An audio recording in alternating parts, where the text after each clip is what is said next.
Hello and welcome to the Monday Chthonia live stream. I'm Breach Burke, and it's hard to believe it's Monday already. It's hard to believe September's over. I mean, it's last day of September, and the Institute for the Study of Feminine Myths starts on Wednesday, and I'm very excited about this. We've just trying to get things together. I've been dealing with people who have been looking at the classes or registered for them. I have different categories of people because I have Patreon supporters who are entitled just through years of paying, membership dues, have the benefit of taking free classes. So I definitely open up auditing certain classes to free Patreon, to Patreon members who have been supporting me particularly for a particular length of time, that they can take those classes. And hey, hello, Alex. Hello again. I was going to say good morning before. I'll say good afternoon. I was just talking about the school. So I put up that I sent links out to people who are participating not only in the audits, but people who are part of the full program.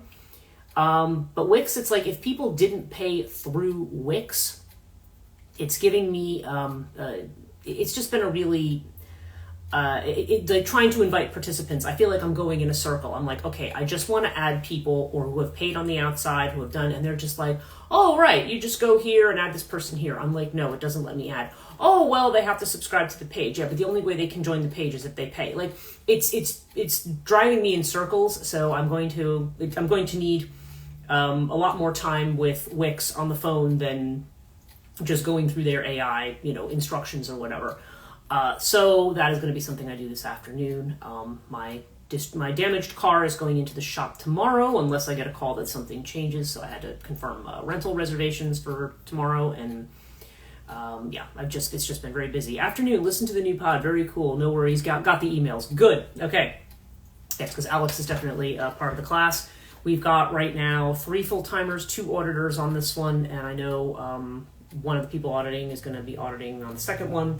We have people, it's interesting because starting this school has really given me a different view on people and situations where I'm going in with one intention of how I'm going to do things, and the more people say to me, yeah, but could you do this? Could you do that? It's like, okay, I've been able kind of modifying as I go along. So initially I wasn't going to do recordings, and then I thought, well, yeah, I could save them to an external drive and then upload them to a private passworded, like either separate channel or within Chthonia as a separate playlist, just for people who are in the school and who have the passwords to access those particular episodes.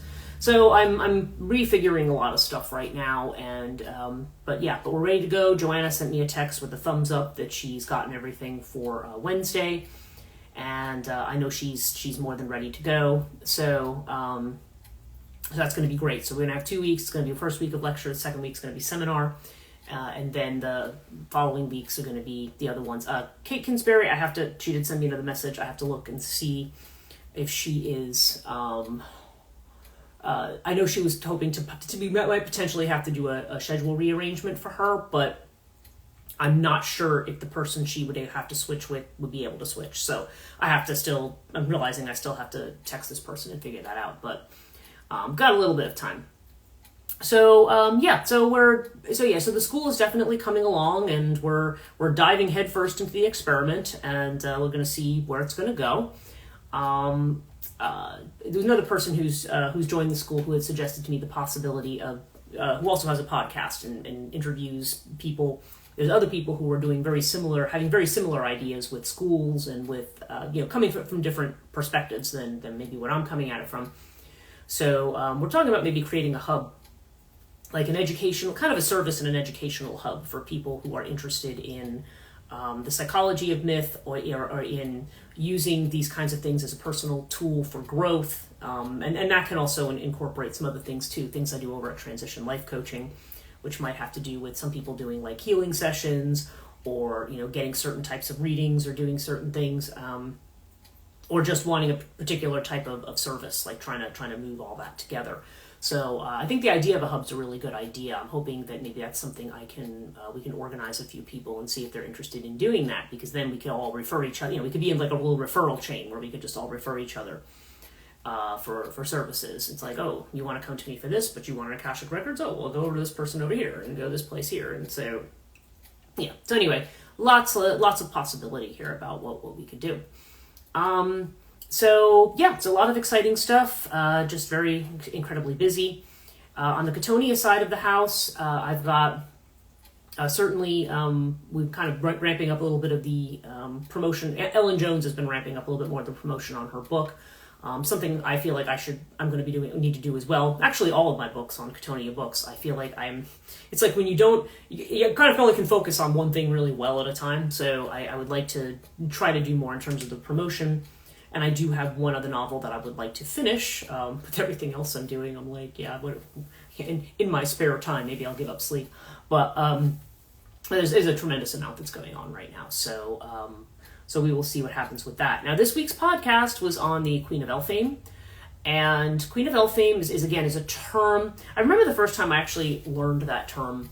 It was when I was in, when I first gotten introduced to witchcraft, actually, which would have been in the 1980s.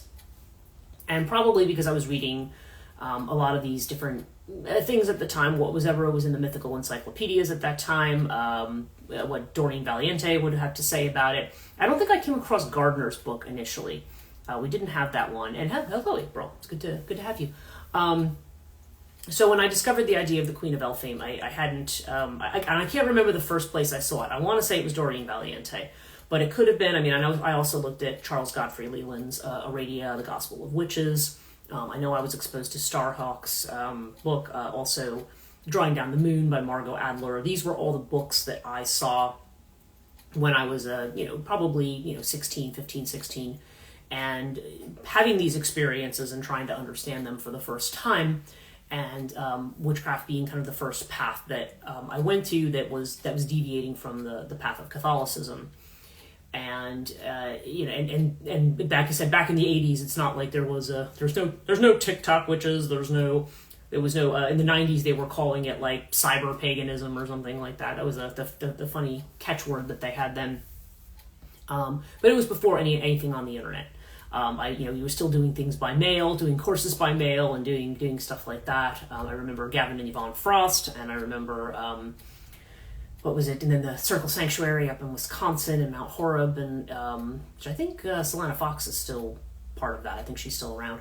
But just kind of being introduced to all of this, and then the first groups that I belonged to and so forth in college. And yeah, so this is the first places where I've heard of the term Queen of Elphame. And there was always this idea of her as being a queen of fairy, and also a connection to what they would often refer to as the Summerland, which was some variation of probably the Irish Tir na nOg, which is like the place, we always think of a place where you go after you die, right? Like, if you're a good Christian, you're supposed to go to heaven, or a good, a Muslim, whatever. And, in other religions, it's not so much that you die and go to a heaven, it's just that you're reincarnated in some space. For the pagans, the discussion was, well, if you're a pagan, if you're an initiated pagan who dies, and then you're going to go to, they would call it like this Elphame or Summerland type place, which is kind of like that pagan paradise. Interestingly, I talk about it in the podcast, where I talk about the way in which, when you think about Dante's Inferno, okay, Dante. When you enter hell, okay, which is the Inferno, which is the first level, you have this first layer that's actually kind of nice. It's kind of attractive. It's got like nice castles and fields and things, and he calls this the circle of the righteous pagans. So in other words, it's not that they did anything terrible that makes them warrant the punishments of hell, but they can't go to heaven because they did not accept Christ, right? I mean, this is that theology. Anyway, I won't deviate into my opinions of the theology, but I'm sure many of us share the same opinion of that theology. But nonetheless, it's kind of based on this idea of this kind of in between space. And as I mentioned, the poems of Tamlin and Thomas the Rhymer, and the fact that these are they talk about these men who end up. Well, okay, one is in Tamlin. There's a woman who encounters Tamlin, who is actually a mortal man who's kind of trapped in fairy and is fearful. It's a beautiful place, but he's fearful he's going to be sent as a tithe to hell, because that was the idea that the fairies every seventh Halloween had to send a tithe to the devil in hell or something like that of humans. So this is about how he gets rescued from that. And of course, Thomas the Rhymer is also where the Queen of Fairy abducts Thomas the Rhymer also into the world of fairy, or that he sees her and he thinks that she is the Queen of Heaven because she's so beautiful, and she says, "Oh no, I'm not the Queen of Heaven." And that's where certainly in at least the Graves re-envisioning of that, Robert Graves re-envisioning of that story, she's referred to as the Queen of Elphame or the Queen of Elfland. It's this idea. And it's the idea that it's this place, there's always this idea in fairy lore that you're talking about a place that's between, potentially between heaven and hell, certainly in the liminal spaces between dawn and dusk. This is when the gates to these worlds start to open and you're actually able to encounter these beings. Now, I did talk a bit about liminality and the way in which liminal beings tend to represent our anxieties about the future. If you just want to look at it from a strictly psychological perspective, getting into the reality of fairies, that's a whole other subject which I also talk about. And I guess, spoiler alert, do I believe in the reality of fairies? Oh yeah. I've definitely had fairy encounters that are not something that can be written off as imagination. And of course, fairies are not what people, like angels, people don't necessarily know what they have an image that may have been generated from the Victorian era, where in the Victorian era there was, you have these ideas of these cutesy little winged beings, what we think of as like Tinkerbell type fairies. Or when we think of, angels, we think of the Christmas card kind of angels, right? The ones that are usually white and blonde, right? But they stand there and they look very benevolent with their wings, and they, just very, they're just very beautiful and very, very reassuring, because we talk about people's guardian angels and guardian spirits and things. And then, of course, when you delve further into whether you're delving into esoteric practice, occultism, or anything like that, you get to realize that a lot of these beings are not quite that. It doesn't mean you're dealing with evil spirits, okay? I mean, this kind of thing of like, well, are they good or are they evil? It's like, probably anybody who's watched me long enough knows that this is not the way I roll. I'm like, well, there could be a combination of both. I mean, and some of that is very, very subjective. So, yeah, you have these beings that are, the fairies, as they say, they're not good enough for heaven, but they're not bad enough for hell. So they're kind of in this in-between place. And that is the way this theology kind of pointed. The good people are everywhere. Yes, they are. And yeah, they're not just limited to Ireland. They're not limited to places where we tend to think of as being steeped in fairy lore, or Iceland. And I think the reason we think of those places a little bit more often is because they are, this is where fairy belief is still like prominent in the culture. It's not a culture that has, thrown it out as superstitious nonsense or whatever. That's not, even if you have these elements that, of the population that want to write it off as irrational or ridiculous, or the church saying people need to stop believing in this kind of thing. You see some really stark permutations of this in Ireland. I talked about, and actually I couldn't remember the name of it when I was doing the podcast, and I know I've been there more than once, but the Abbey Quarter Passage Tomb, that's the name of the place. It's in Sligo. It's a perfect example of when you have the Catholic religion in particular, and you have the secular society of Ireland, which is, I don't know, Ireland, at least certainly at this time, was not an entirely secular society. You do have very secular parts of Ireland now, and you also have those that are still, but even the secular parts, there's still this understanding that even if they say to you, oh yes, all that's superstition and folklore, but then if it actually comes to going to a fairy rath or a fairy site, you'll notice the caution immediately, kicks back in, even though supposedly that's just so much superstitious stuff. But I feel like a lot of people in Ireland definitely are like, oh no, it's a thing, it's real. And certainly it's felt more there, I think. Though, as April points out, they are here as well. It's not that there's lots of people who do fairy ritual and they just do it right here. I have friends who have seen them in their gardens and so forth right here in the USA. So it's not It's not something that's limited to that space, but it's where it's talked about, where you'll see people saying, okay, we have to build a new highway, but we're not going to build it through this fairy fort, we're going to go around it. And then there's people who go, that's ridiculous, you should just go through it. And they're like, no, we're going around it. You don't necessarily see that here. I mean, there could be places where they do that, I don't know. But it's not something that's very generally talked about with regard to that. Certainly, what we tend to think of fairies might have had other names. Had a time slip once in a remote park here once. Wow. Okay, that's interesting.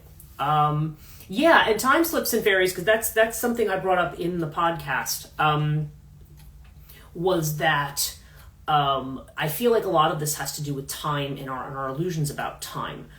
When you're in a space that's kind of, because again, you are dealing with a space that is in between. You know, when we think about dawn and dusk, that's the edge of day and night, right? When you think about this space that's on the edge, it's like time doesn't necessarily work in the same way. And that's one of the ways that you know that you're dealing with the fairy realm to some degree, because because the illusion, or because either an illusion is created about where you are, or that or time somehow gets messed up. And now, what I was saying about the Abbey Quarter Passage Tomb, it's basically this little roundabout.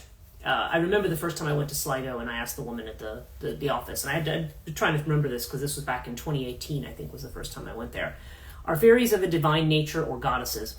That's a good question. They're kind of, I don't know that they're necessarily deities per se or gods, but they're elemental forces, basically. They're elemental beings. They're different from us. They're the natural forces that we interact with. Some people might view them as gods. Certainly some people view them as beings that they need to either propitiate or make offerings to. So again, depending, certainly they're beings that would have to be negotiated if you're in their space, especially.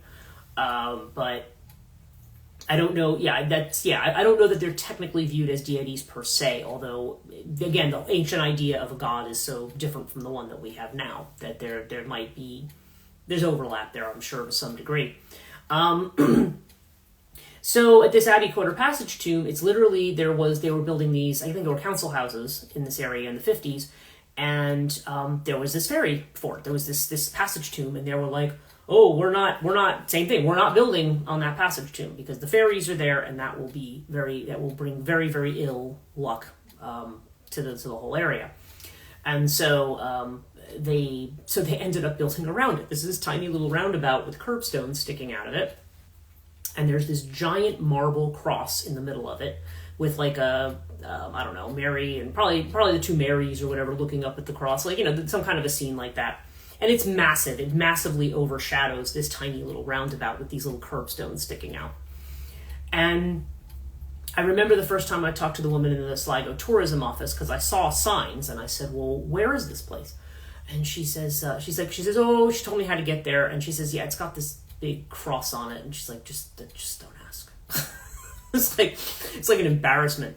And I went over, and I've been to it a couple of times, and the locals must know you're a tourist coming to visit it. But yeah, literally, it's just in a neighborhood of houses, and there's this roundabout, and there's this thing, because they refused to go through it. Now, the story that I read online later was that the church there was said, you need no. They wanted them to tear it down, go through it. It's a bad place, and you need to just get rid of it.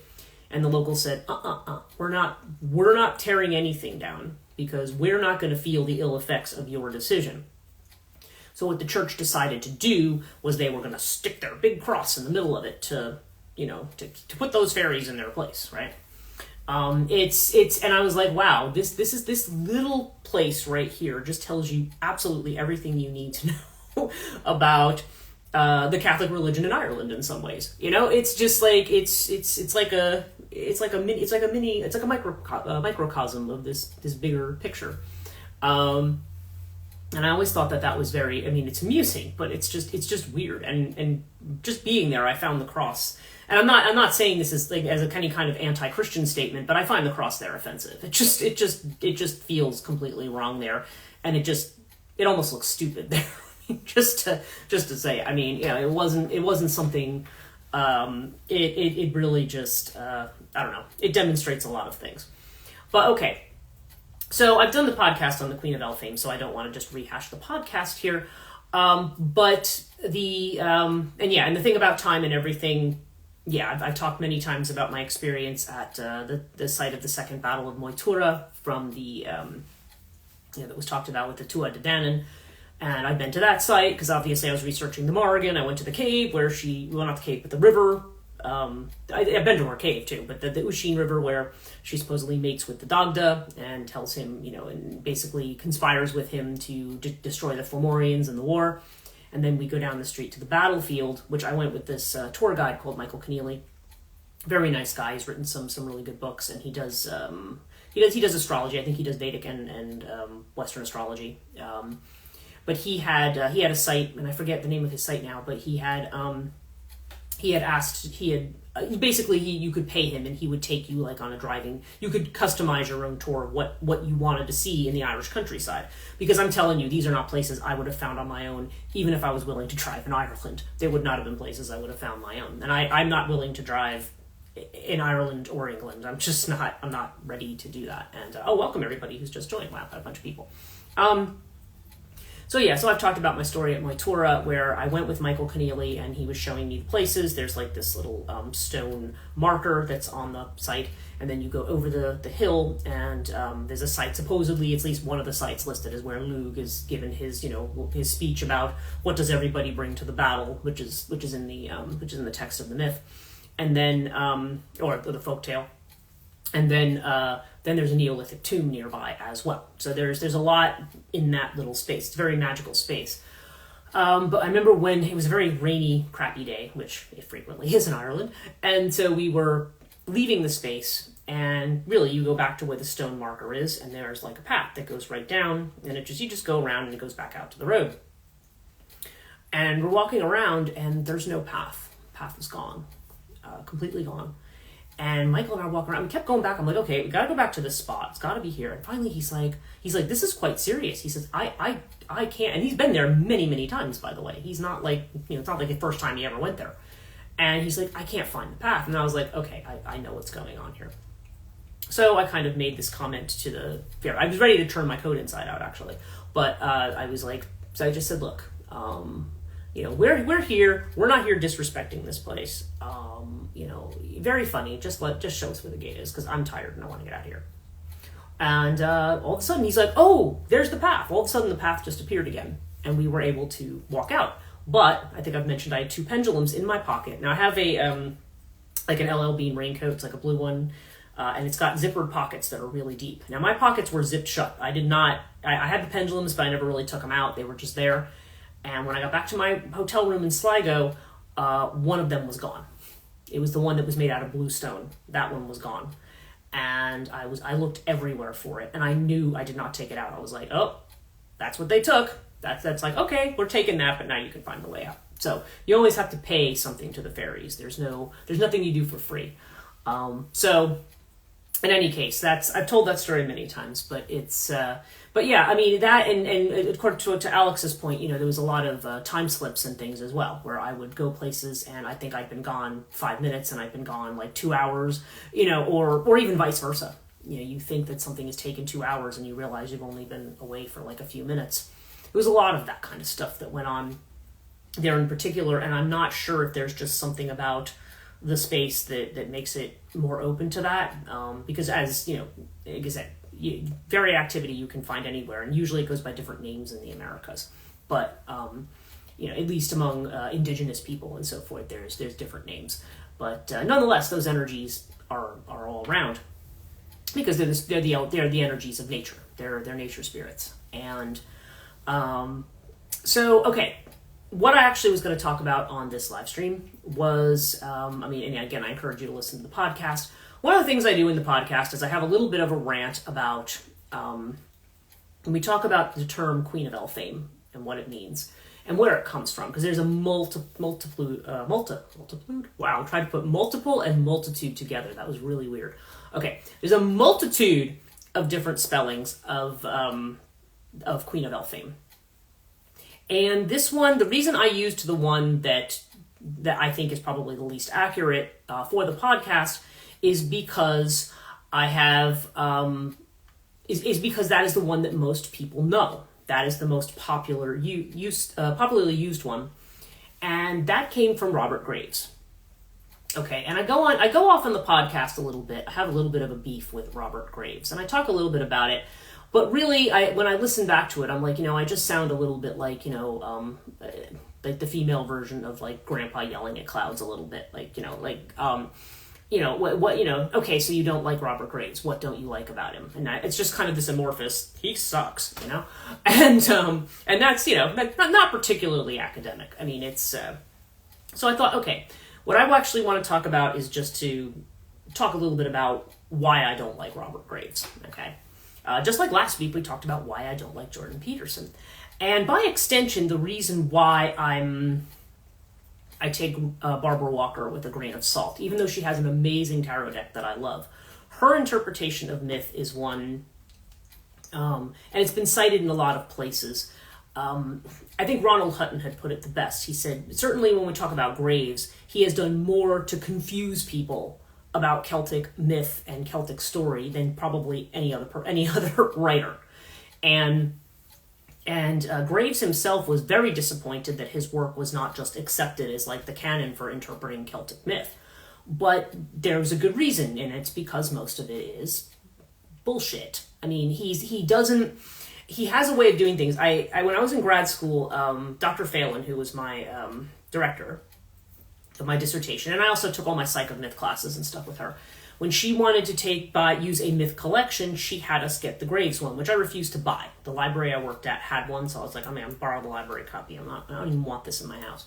And I told her, I'm like, why are we using Graves? There are so many other good translates. Why are we using Graves? She happened to like Graves, maybe because she thought it was more poetical and the way that he was doing things. And I'm like, okay, but Graves, his whole theory of myth is just, I mean, I guess you could look at the myths themselves and how he decides to translate them. I mean, like I said, he has, his sense of philology is bad. He's not really, he calls himself more of a poet, which is fine. To me, there's nothing wrong with taking myth or taking folktale and making something new out of it. There's nothing wrong with doing that, okay? But the problem with what Graves is doing is that he's presenting it as the history of myth. That this is what it is.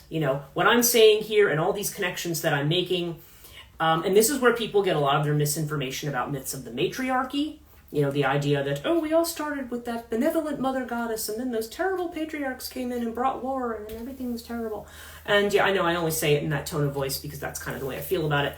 I'm like, no, that's not the way it is. I mean, it's, and again, I always talk about ancient mother worship as being kind of a bloody affair, but I don't mean it in the sense of like, it's something out of a folk horror movie necessarily. But certainly it's, all you have to do is look at like the cults of Kibble and stuff where, the priests castrate themselves.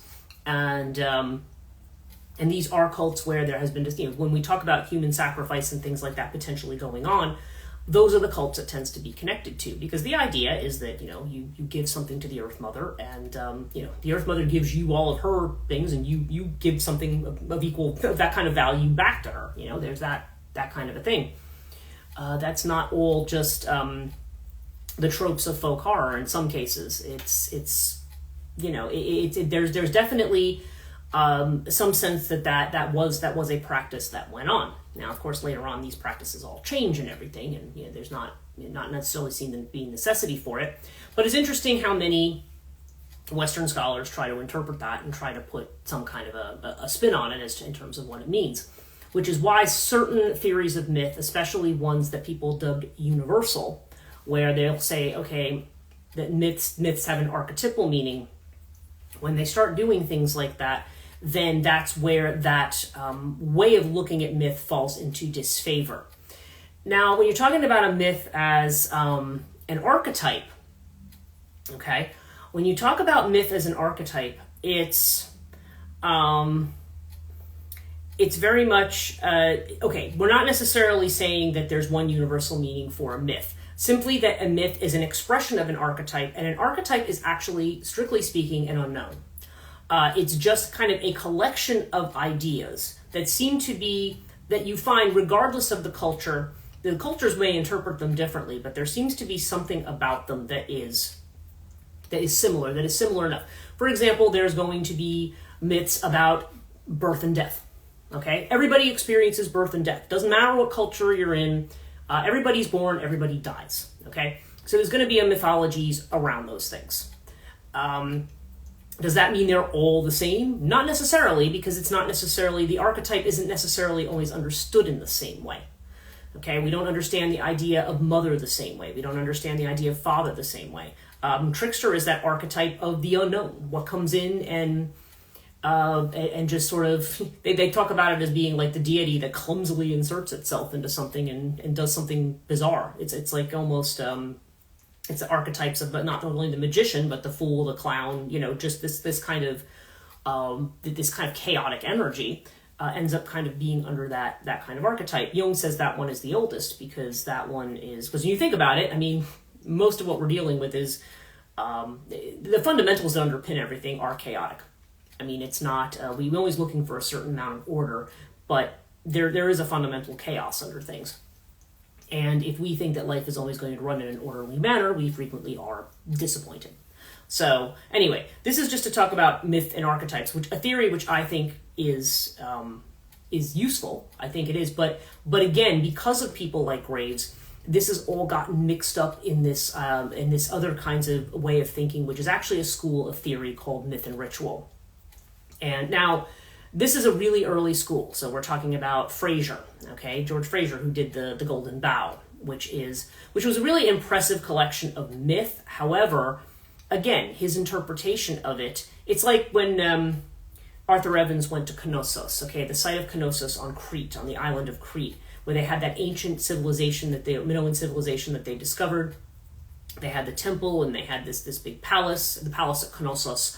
Arthur Evans had bought the entire site and he excavated it. And it's like Heinrich Schliemann excavating Troy. Like they're immediately going about it in a really terrible manner. I mean, of course, to be fair to them, archaeology was new and people didn't really know how to dig and, the ways to like preserve layers and things like that. But they just jumped in, like the whole thing about when Schliemann finds all these jewels at this one layer of the site of Hissarlik, where Troy is supposed to be. And his wife wears them and everything. And he says, oh, these were all the jewels that belonged to Helen and all this kind of stuff. And it's like, you're trying to put an interpretation on something and you don't know what you're talking about,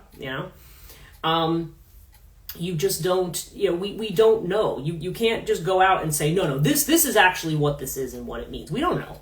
We're guessing. And guessing is we don't really have anything. We can only guess because we don't, we weren't there and you're not talking about civilizations that kept records in the same way.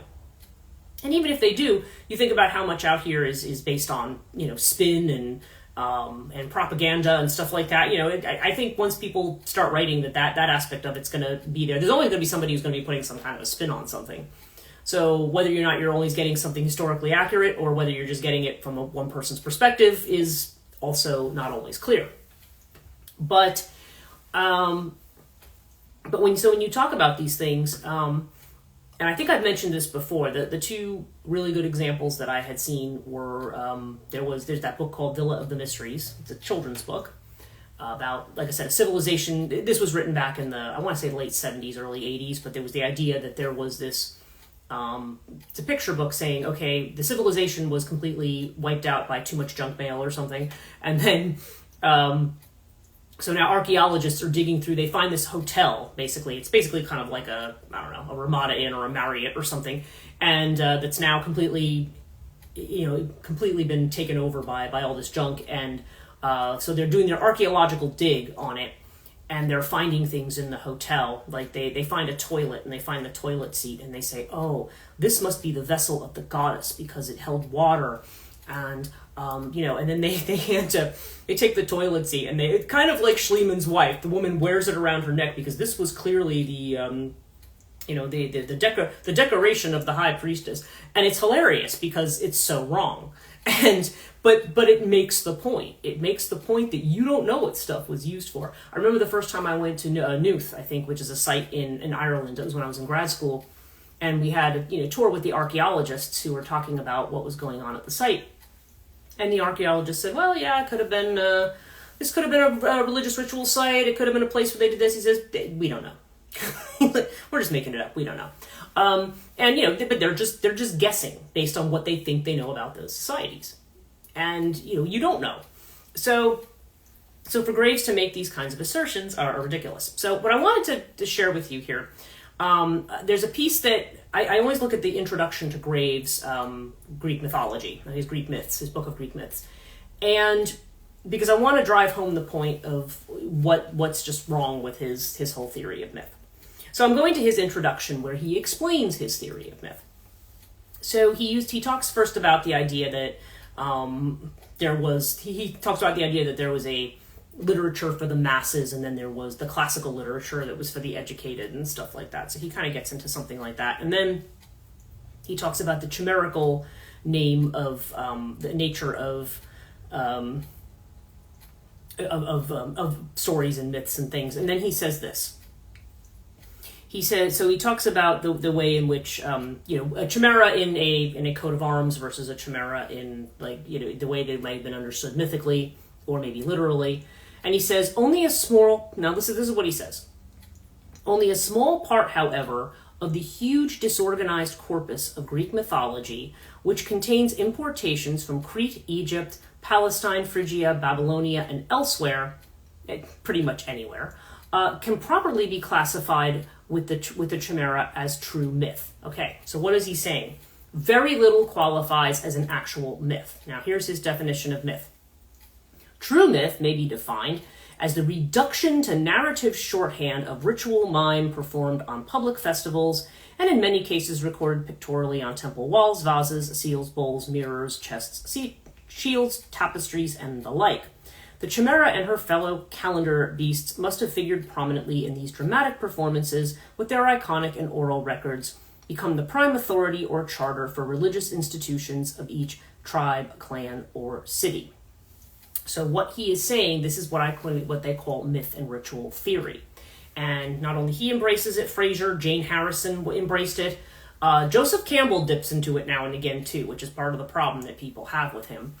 And he's so basically he is saying no, that really myths are just meant to be recordings of colorful things they did in rituals.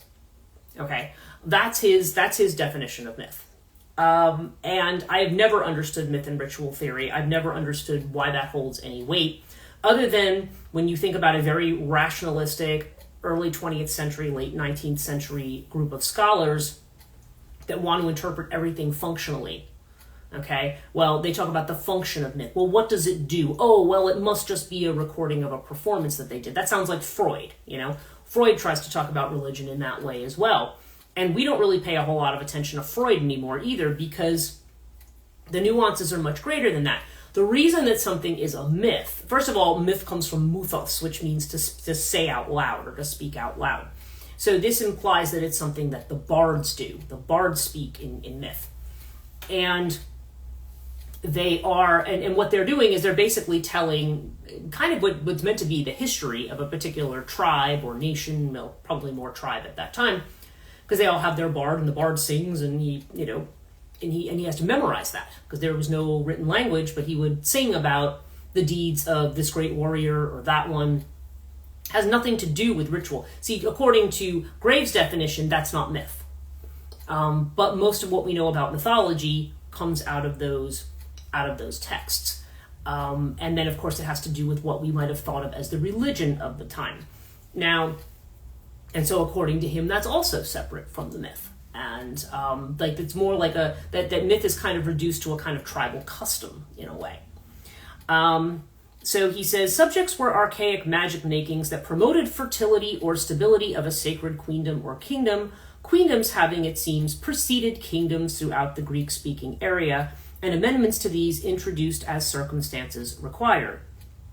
Okay, Lucian's essay on the dance lists an imposing number of ritual mimes still performed in the 2nd century AD, and Pausanias' description of temple paintings at Delphi and the carvings on Cypselus' chest suggests that an immense amount of miscellaneous mythological records, of which now no trace remains, survived into the same period. So he now distinguishes true myth from. Let me just go to the next page here. Do I have the next page? Yeah, I do. Okay. Philosophical allegory. So he says Hesiod's cosmogony, which is actually a mythical document. He says, no, that's an allegory. And it's philosophical, too. Etiological explanations no longer understood. Okay. Satire or parody, as in Silenius's account of Atlantis. Sentimental fable, as in the story of Narcissus and Echo. Embroidered history, as in Arian's adventure with the dolphin. Minstrel romance, as in the story of Cephalus and Procrus. Minstrel romance? Political propaganda, as in Theseus's federalization of Attica. Moral legend, as in the story of Eriphiles' necklace. Humorous anecdote, as in the bedroom farce of Heracles, Omphale, and Pan. Theatrical melodrama, as in the story of Theostor and his daughters. Heroic saga, as in the main argument of the Iliad, and realistic fiction, as in Odysseus's visit to the Phaeacians. Okay, so he's saying that's what these things are, and they're not really myths.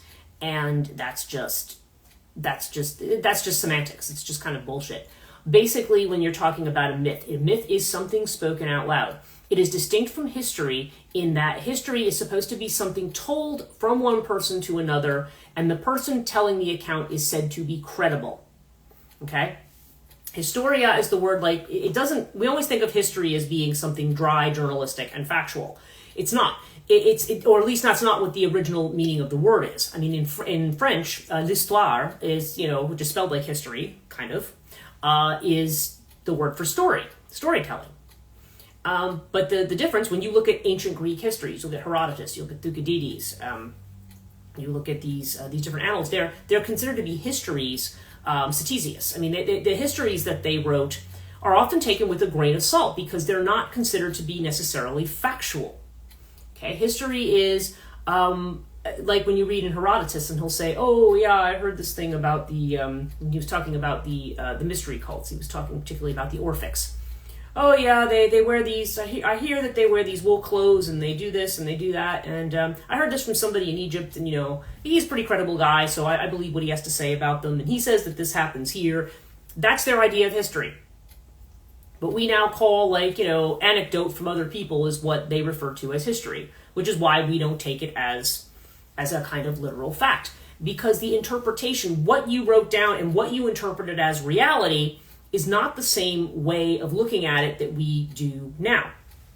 Now we tend to we have this idea of science and objectivity and looking at things, just the data, although there is absolutely no way to look at data without interpreting it. It doesn't matter. You could be the most objective and detached scientist looking at data. You have to make some kind of interpretation based on what you see. And your interpretation is going to be based to some degree on what they call, in philosophy, a priori knowledge. It has to be that thing, that kind of conditions that you accept to be the baseline or the true conditions.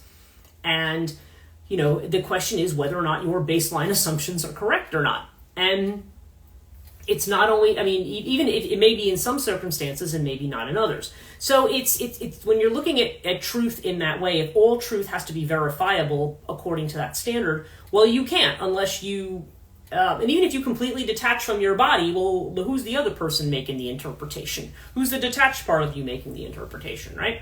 It's not, there's no way to get away from interpretation. And that's kind of the point. When you tell, everything we do is story of some kind. It may be story coming from other things. You may have stories with evidence to support them, or facts that you can point to. But everything to a certain degree is story, which I know that the scientific people absolutely hate when I say that. But I said, but no, it can, and the fact that a thing like scientism exists suggests that, yes, you can take the finding of science and turn it into a kind of religion. It's not that everybody does that, and that's not really the way it's supposed to work. But hey, Christianity's not supposed to work the way it usually does either. So, there's people do things and kind of latch onto things as these kinds of guideposts through life. And that's really what myths are. They're stories. They start out as stories of that myth. They will mix perhaps what might be historical fact. Okay, may or may not be. We can't always prove that. All right. But what presumably is historical fact with the consciousness of the time and the interpretation of the outside world and the interpretation of what you think of as the gods or as the spirits of nature at that time. And they're going to be talked about as though they are a real thing, because that is how it was understood. This is a reality. This is not them talking, this is not them making up stories around the campfire. Okay? But the idea that these were stories that were made up strictly to correspond to rituals, that, to me, that just makes, that's just as reductive as going the other way. That makes no sense at all, really. And most people are kind of critical of that way of thinking, that you have, because there's a whole lot to it. When we define myth, when I talk about myth in a myth class, if I teach myth theory, we talk about the structuralists, we talk about people like Walter Burkert, and the contributions of motifs like Vladimir Propp. We works more in fairy and folk tales, but nonetheless identifies common themes and patterns that you see in fairy tales, or motifems as he calls them. And then there's about 30 of them, I think, and then you can potentially apply these to other modes of interpretation. Structuralist interpretation suggests that there is a mythical narrative that you can almost trace it like an ancestry to it, like it branches out in a lot of different places. So you break the myth down into what its structural components are. What is the narrative? What is the theme? What do the characters do? What happens? So if we have myths, for example, hero myths, we have a particular narrative that we associate with hero myths. The divine child or the special child who is a threat to the uncle, to the father, to the and you could see variations of this in fairy tales, like Snow White being a threat to the wicked stepmother. You can see these kinds of variations that appear. And then when you have the hero myth, so then the hero at some point lives with shepherds in a field somewhere, and it's pastoral, and then all of a sudden he receives his mission. Usually he receives his mission and then has to go out and do battle or face the crisis, and then usually it's battling some kind of monster or having to do some really impossible type of task, and it's maybe I'll have certain helpers. You have all of these elements that you see in a hero myth, and typically it ends with the hero returning. Now there's different variations. He usually gets the treasure that's hard to attain and returns it and comes back to society with it. And sometimes it's something he can hold on to, sometimes it's not. Sometimes as soon as he steps out of the mythical forest, it disintegrates in his hands. Myths, though, have to do with patterns of things that seem to represent universal truths about human psychology, human behavior, and patterns of behavior. Okay, doesn't mean that they can't necessarily be altered or changed. Certainly what we're doing in the school that I'm starting is this idea of reworking mythologies and saying, okay, let's look for the core elements here that seem to represent a truth. You can say this about religious texts too. There's some grain of truth in there. There's something in there that could be said whether you were talking 6,000 years ago or whether you're talking about now, presumably. Because then there's all the question of how consciousness develops as well. Some people believe there was the whole Julian Jaynes and his bicameralism, which a lot of people also don't accept now, but it's still kind of an interesting theory about him seeing like Homer's Iliad as the way in which we develop our consciousness, because for example, they talk about emotions as being connected to body parts, you're like, there's like 5 different words for heart and they all imply something different about emotions, but it's something that the heart is doing, or there's something that the liver's doing, or there's something that, there's something that in your body that's doing something, there's this kind of thing. Or somebody is visited by a deception or a delusion or by a madness by usually Hera. She's usually the one in Greek mythology who does that. Or some other deity that is inflicting something on you because of something that you did that maybe you weren't supposed to do, or maybe because it was an act of hubris and you were too proud. There's all these things. But you don't want to say that things that particularly relate to life cycles and things that maybe particularly relate to that are just myths that are meant to be some kind of unified tribal myth commemorating something. that those are the only things that are truly mythical. It doesn't make any sense, because it says that the only reason that myth is produced is to, and they say, and literally the definition is that it provides a justification for ritual. So in other words, we've decided we're going to do this thing. Somebody asks us why, and we say, oh, well, and then you make up a story to go with it. That's kind of the vibe of it. And I'm like, no, that's not really how it works. And it also lends itself to this kind of, the other piece of it is that it lends itself to this kind of mashing together of a lot of different categories into, all of these are mother goddess myths. All of these are really maiden mother crone. All of these are really, it kind of this way of looking at things that isn't necessarily true or even proper to the culture that we're referring to. Maiden mother crone really is a much more modern invention.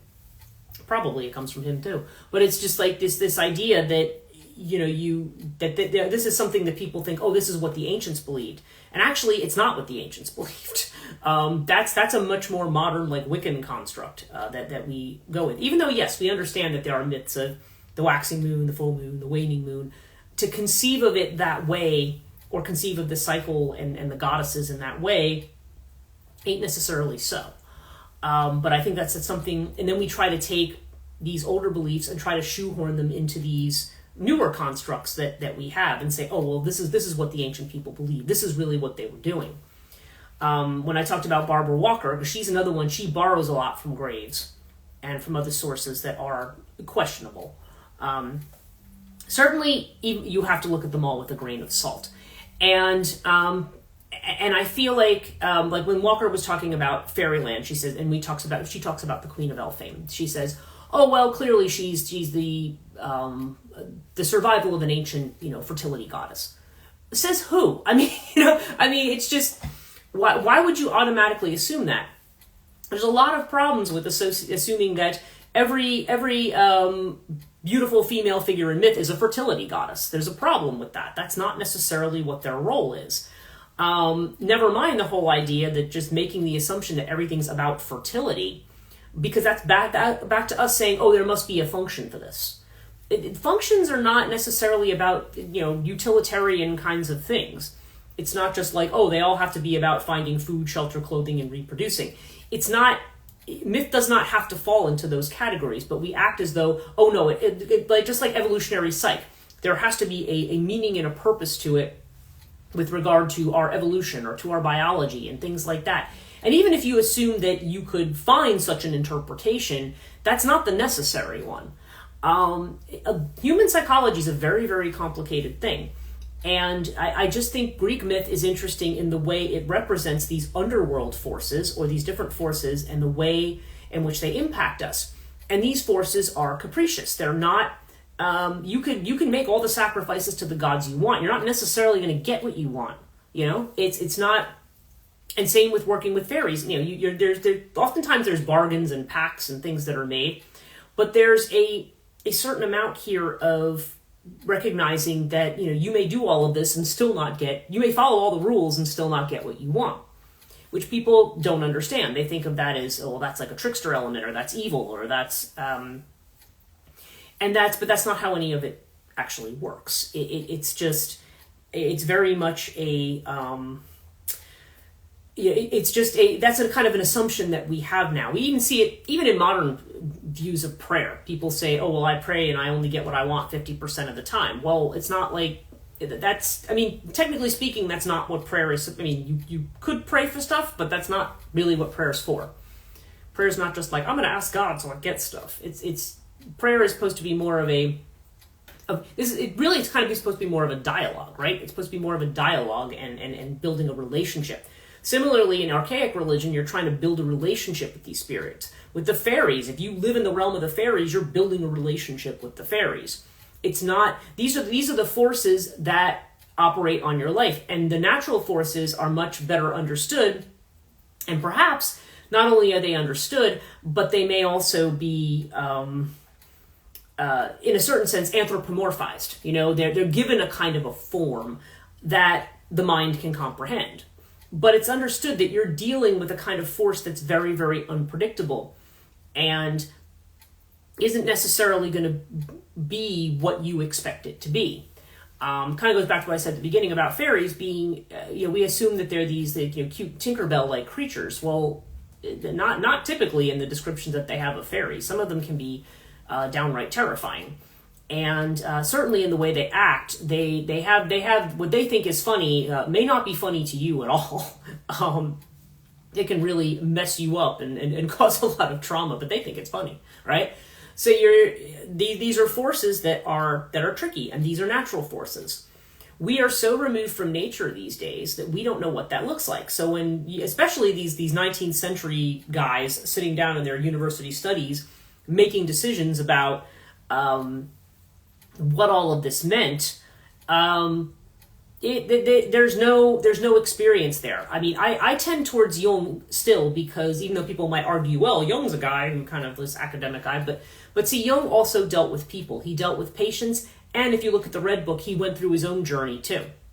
So this is not somebody, and he had traveled extensively. Now, whether or not he fully understood everything that he encountered in his travels is, a matter of opinion, but this is somebody who's like, no, I'm going deeply into the symbol, and I'm trying to work with it and work through it on its own terms, rather than me saying, oh, well, obviously this is just another manifestation of this.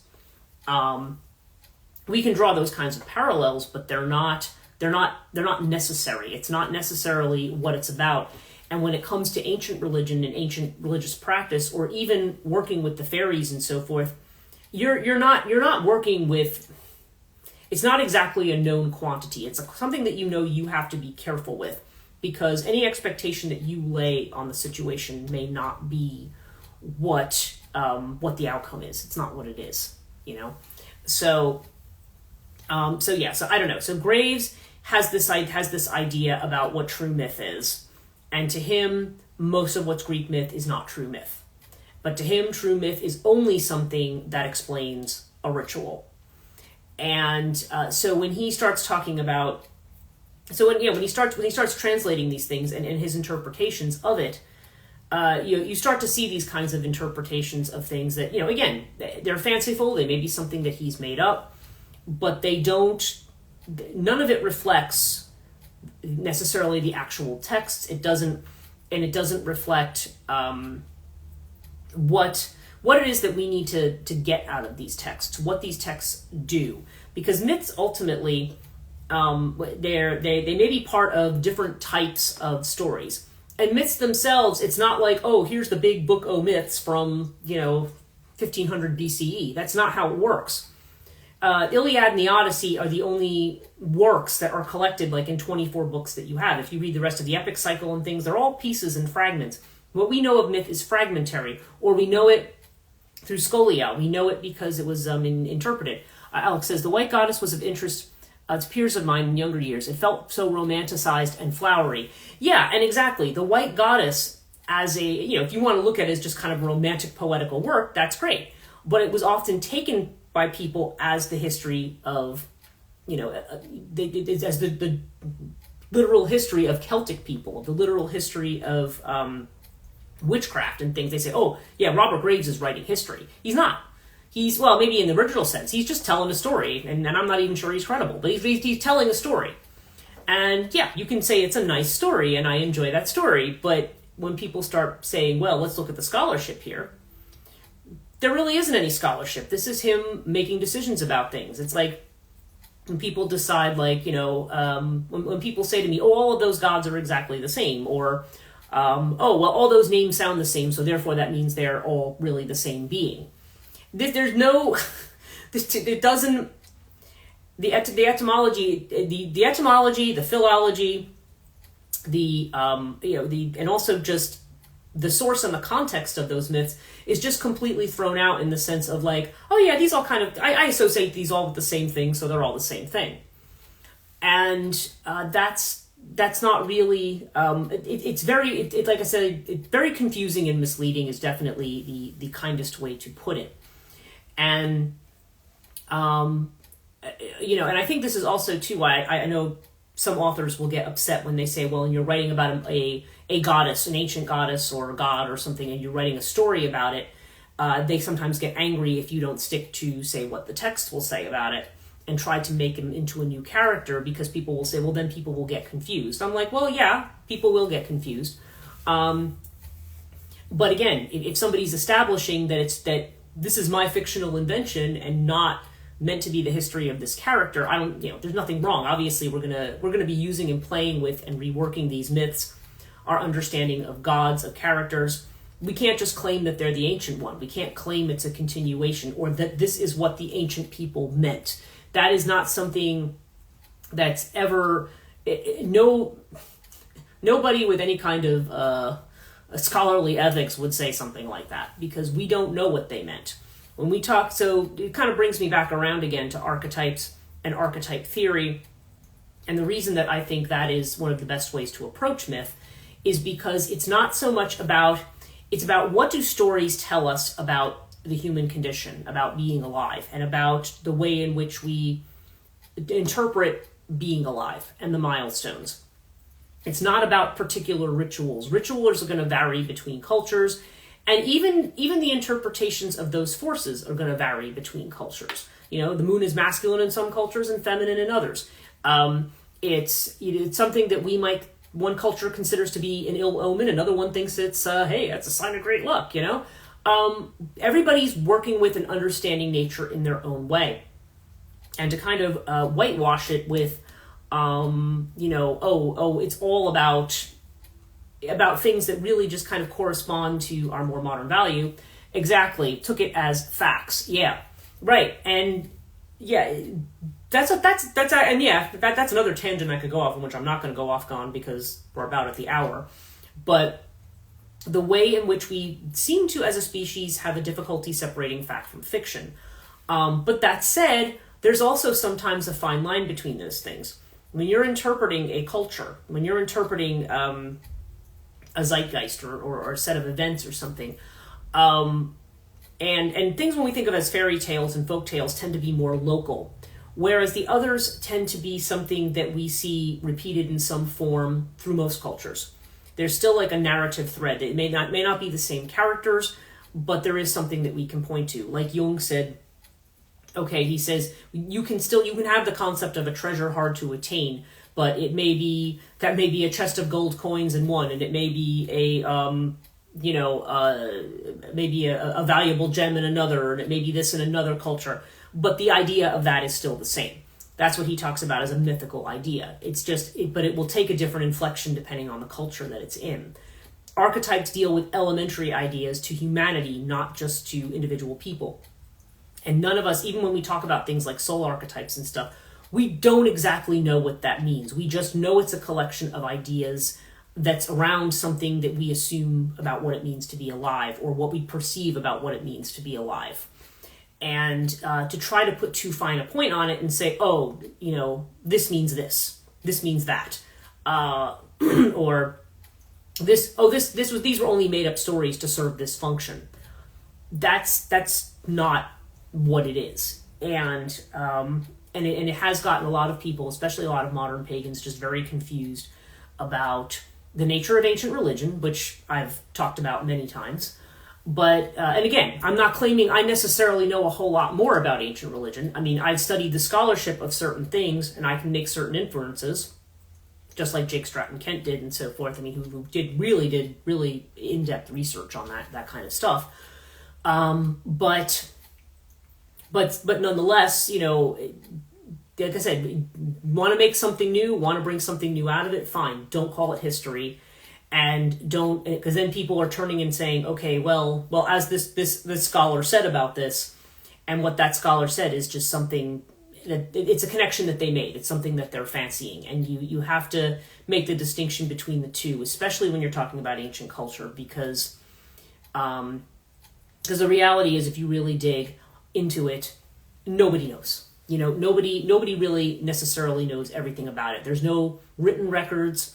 Written records can still be faulty, and we don't necessarily have and we didn't live in that culture. We weren't there in that time period, so we can only extrapolate based on what we think we know about from this time period. But the psyche, I don't know. Human beings, there's just certain things that we just tend to do as humans. there's things we do individually and there's things we do collectively. And I feel like true myth really reflects what that's about. It reflects these idiosyncrasies of what it means to be a conscious human. Okay, I think that's probably, if I was going to put a pinpoint on a definition of myth, just like I say a definition of religion is, a means of negotiating the unknown. Myth and religion, we often treat our belief as religion and somebody else's as myth, right? That's the way it kind of goes. Well, theirs is just a myth. Ours is religion. No, myth and religion are pretty much the same thing, functionally speaking. They are an interpretation of the world. They are an understanding of forces that are not necessarily easy to comprehend with through rationality, and they can't be reduced or just kind of labeled and put in a way that they're actually now just kind of made into something much smaller, or merely this or merely that. As my one professor used to say, there's nothing mere about when we talk about psychology. Even to talk about the word psychology, we think, oh, well, this is all the thoughts in my head and all the things I think. That's not what psychology is. Psychology is much bigger than that. And when we're talking about things that are archetypal, we're talking about, the history of human consciousness and how we interpret our surroundings, how we filter, how we express and understand. And to try to simply reduce that to some kind of a functional narrative, or to try to limit it to things that are just about what primitive people did before they knew science and things like that, it kind of ends up falling into that same 19th century rubbish that we have about that. So yeah, you can read the things in terms of what they might present to you poetically, or how they might collect the stories. The interpretations, I think, at best you can take with a grain of salt, and in a lot of cases you can just directly throw into the trash, because they're not reflective of a broader understanding. They're a very narrow understanding. And as it was also pointed out, Robert Graves, like the White Goddess, and some of his interpretations are actually, and some of his interpretations of certain stories were based on his own failed love affairs. So yeah. Yeah, you want to write a book about your failed love affairs, dude? Yeah, go for it. I'm all for people doing stuff like that. Just don't say it's the history of myth. Anyway, enough of me. It's 7 minutes after 1. Thank you guys for joining me. Like I said, I always tend to go off in these different meandering directions, so I hope this was not too meandery, and that I was more or less on topic. I was trying to stay on topic, but it's a live stream. I'm not really scripted, so we'll just see where things go. And I hope you enjoyed that today. I hope it explained some things and was worth something. Like I said, I don't talk about myth theory in person too much anymore, but I do have a class on it, but it was pre-recorded and I haven't thought about it in quite a while, but this really made me think about it. So I hope all of you have a great rest of your Monday. I'll be back next week. Those of you who follow me on Transition Life Coaching, of course, I'm there almost every morning. And and I hope you enjoy the new podcast this week. You can always let me know your comments.